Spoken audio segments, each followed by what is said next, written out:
నమస్తే, welcome to Khyati connects. Andhra Pradesh రాజకీయాల్లో ఇప్పుడు ఎక్కడ చూసినా ఒక్కటే ఆసక్తికరమైన చర్చ. నారా లోకేష్ తదుపరి ముఖ్యమంత్రి కాబోతున్నారా? ఆ అత్యున్నత పదవికి ఆయన పూర్తి అర్హుడేనా? ఈ ప్రశ్నలకు సమాధానం వెతికితే రాష్ట్ర రాజకీయాల్లో కళ్ళెదుట కనిపిస్తున్న పరిణామాలు ఒక స్పష్టమైన చిత్రాన్ని ఇస్తున్నాయి. అవును, నారా లోకేష్ ముఖ్యమంత్రి పీఠాన్ని అధిరోహించడానికి అన్ని విధాలా సిద్ధమయ్యారు. ఆయన నాయకత్వ సామర్థ్యం, పట్టుదల, పరిపాలనా దక్షతలే ఇందుకు ప్రత్యక్ష నిదర్శనం.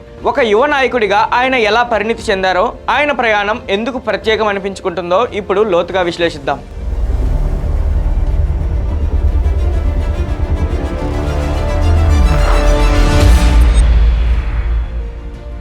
రాజకీయాల్లో నాయకుడు ఎవరు పుట్టుకతోనే విజేత కాలేరు. సంక్షోభాలను ఎదుర్కొని నిలబడిన వాడే అసలైన నాయకుడు.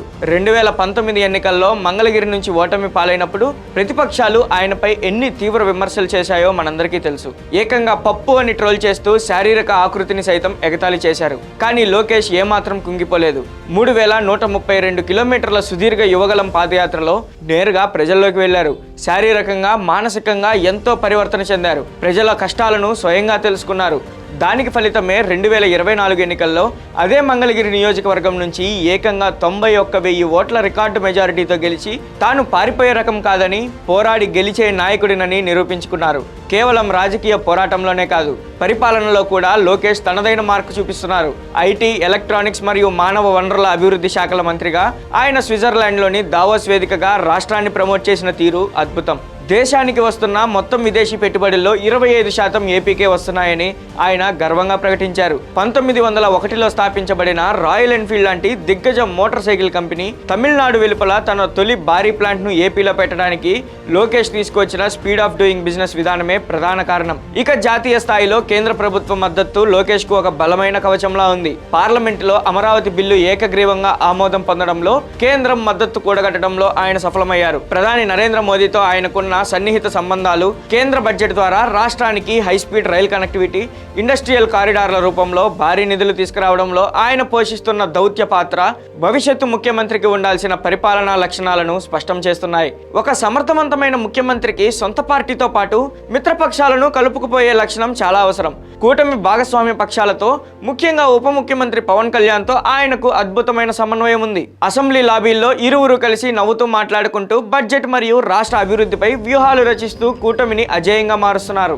లోకేష్ జాతీయ వర్కింగ్ ప్రెసిడెంట్ కాగానే పవన్ కళ్యాణ్ స్వయంగా శుభాకాంక్షలు చెప్పి ఆయన ఎదుగుదలను హృదయపూర్వకంగా ఆహ్వానించారు. హలో లోకేష్ ప్రజా దర్బార్ వంటి కార్యక్రమాల ద్వారా నిత్యం సామాన్య ప్రజలకు, యువతకు అందుబాటులో ఉంటున్నారు. అయితే ముఖ్యమంత్రి పీఠం వైపు సాగే ఈ ప్రయాణం నారా లోకేష్ కు కేవలం పూలపాన్పు కాదు. ఆయన ముందు ఎన్నో క్లిష్టమైన సవాళ్లు కూడా పొంచి ఉన్నాయి.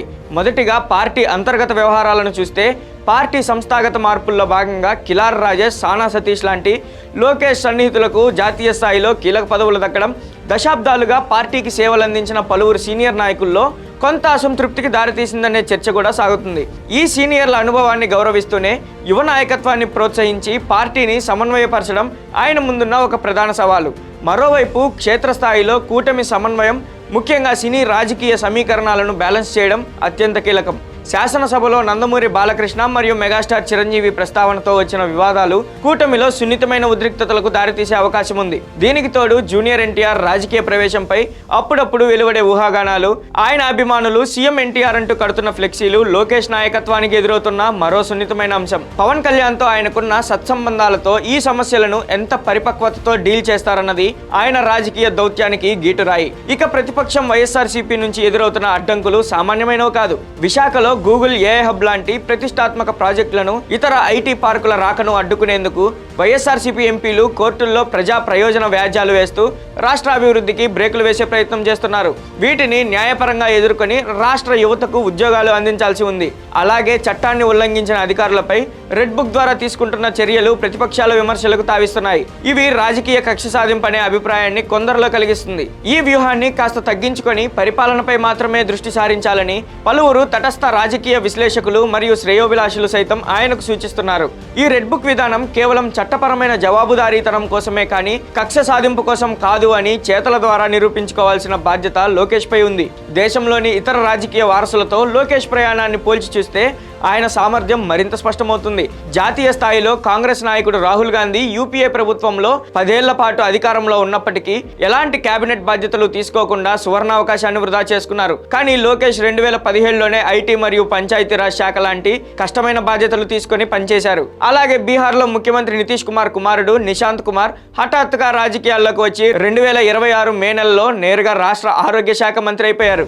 ఇది పూర్తిగా ఒక పారాషూట్ ఎంట్రీ. ఇక తెలంగాణలో కేటీఆర్ 10 ఏళ్ల పాటు అధికారంలో ఉండి కూడా క్షేత్రస్థాయి వాస్తవాలను, గ్రామీణ రైతుల కష్టాలను అర్థం చేసుకోలేక అతి విశ్వాసంతో ముఖ్యమంత్రి అయ్యే అవకాశాన్ని చేజార్చుకున్నారు. నారా లోకేష్ ప్రయాణం వీరికి పూర్తి భిన్నం. నాయకత్వం అనేది కేవలం వారసత్వంగా రాలేదు. ఆయన క్షేత్రస్థాయిలో పోరాడారు, దెబ్బలు తిన్నారు, గుణపాఠాలు నేర్చుకున్నారు, స్వయం కృషితో నాయకుడిగా ఎదిగారు. అందుకే సవాళ్లు ఎన్ని ఉన్నా వాటిని సమర్థవంతంగా ఎదుర్కొంటూ ఆయన వేస్తున్న అడుగులు రేపటి నాయకుడిగా ఆయన సత్తాను చాటుతున్నాయి.